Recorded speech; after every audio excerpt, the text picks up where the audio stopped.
Bertemu kembali dengan Hakul Darajat. Kali ini kita akan membahas tentang membubut poros eksentrik. Nah, rekan-rekan sekalian, yang pertama apa itu poros eksentrik ya? Maka kita akan masuk dalam pembahasan bagaimana kemudian definisi secara umum, langkah pembubutan, perhitungan, kemudian aplikasi pada poros eksentrik. Nah, rekan-rekan, maka yang perlu diketahui pertama adalah secara umum ya, kita harus mengetahui bagian-bagian mesin bubut terlebih dahulu. Di sana kita bisa melihat tuas-tuas, kepala tetap, pemegang pahat, benda kerja, bundar pengarah ya, kemudian kendali spindle dan seterusnya. Jadi kita harus mengenal itu terlebih dahulu. Bisa kita cermati ya rekan-rekan. Nah, selanjutnya adalah kita masuk ke dalam secara khusus tentang pencekam ya atau cak ya dan plat pembawa. Nah, di sini ada beberapa komponen yang kemudian nanti akan sangat membantu ketika kita akan membuat poros eksentrik. Di sana ada plat pembawa yang dipasang bersama mati, kemudian ada cekam rahang 3 dan kemudian cekam rahang 4. Nah, kemudian apa sih definisi poros ya dan bubut eksentrik? Nah, kemudian kita mendapatkan definisi umum bahwa membubut eksentrik adalah proses pembentukan benda kerja yang sumbu putarnya lebih dari satu ya, jadi ini ada sumbu putar lebih dari satu. Nah, poros eksentrik itu apa? Digunakan pada bagian mesin untuk mengubah gerak putar menjadi gerak lurus atau sebaliknya. Nah, ini dalam pembahasan engkol, dalam pembahasan torak ini ya, ini kita akan mendapati poros eksentrik. Nah, ini adalah definisi secara umum. Kita akan masuk ke langkah membubut eksentrik. Nah, yang perlu dicermati adalah bahwa dalam membubut eksentrik ini ada 4 ya, bisa menggunakan bubut antar center, kemudian cak rahang 4, kemudian base plate, kemudian cak rahang 3. Nah, ini keempat ini bisa dilakukan. Nah, selanjutnya adalah ini hal-hal yang perlu diperhatikan dalam memilih metode bubut eksentrik ya.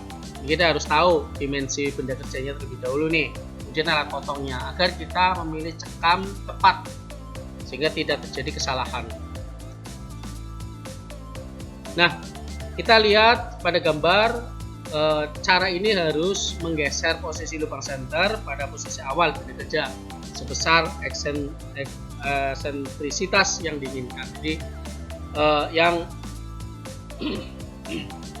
diinginkan eksentrisitasnya itu seberapa besar, maka kita harus menggeser sesuai dengan tujuan. Ini yang pertama. Nah, yang kedua ada langkah kerja, nanti kita bisa cermati. Kemudian selanjutnya adalah yang sangat perlu, kita harus tahu prosesnya ya. Lubang senter yang telah digeser dari sumbu benda kerja adalah bagian yang harus ditumbuh senter untuk mendapatkan eksentriknya. Jadi senter berpengaruh dalam hal ini. Nah, rekan-rekan, beberapa informasi juga perlu diperhatikan di sini. Tempatnya, bubutnya, ganti cekam, periksa kebenaran dimensi yang dibuat. Nah, kemudian selanjutnya adalah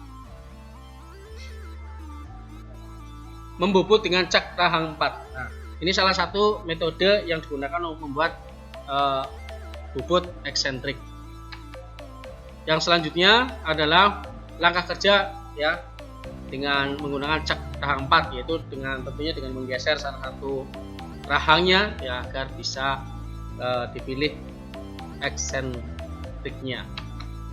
Nah, rekan-rekan, selanjutnya adalah bagian-bagian atau cara menentukan posisi senternya. Kita bisa perhatikan di sana. Dan selanjutnya kita akan menggunakan base plate ya. Dalam hal ini adalah metode yang lain. Ketika sudah melakukan 2 center, terus kemudian menggunakan cakra 4, kemudian faceplate. Nah, membubut dengan faceplate adalah membubut benda kerja yang bentuknya tidak beraturan ya. Kalau tidak beraturan, nah ini salah satu bentuk yang tidak beraturan adalah membuat poros eksentrik.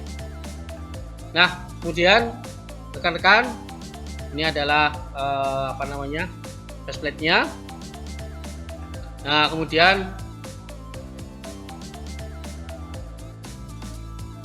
kita lihat cara untuk menentukan titik pusatnya terlebih dahulu ya, menggunakan blok V. Nah, kemudian langkah kerja, kita bisa lihat di sana langkah kerjanya, mulai kepala tetapnya dilepas dan seterusnya, terus diganti menggunakan faceplate. Nah, untuk yang selanjutnya adalah rekan-rekan menggunakan cakra hang 3. Nah, ini khusus ya, spesial, maka khusus menggunakan pengganjal untuk cakra merhang. Nah, rekan-rekan, ini yang bisa disampaikan pada kesempatan hari ini, mudah-mudahan bermanfaat. Assalamualaikum warahmatullahi wabarakatuh.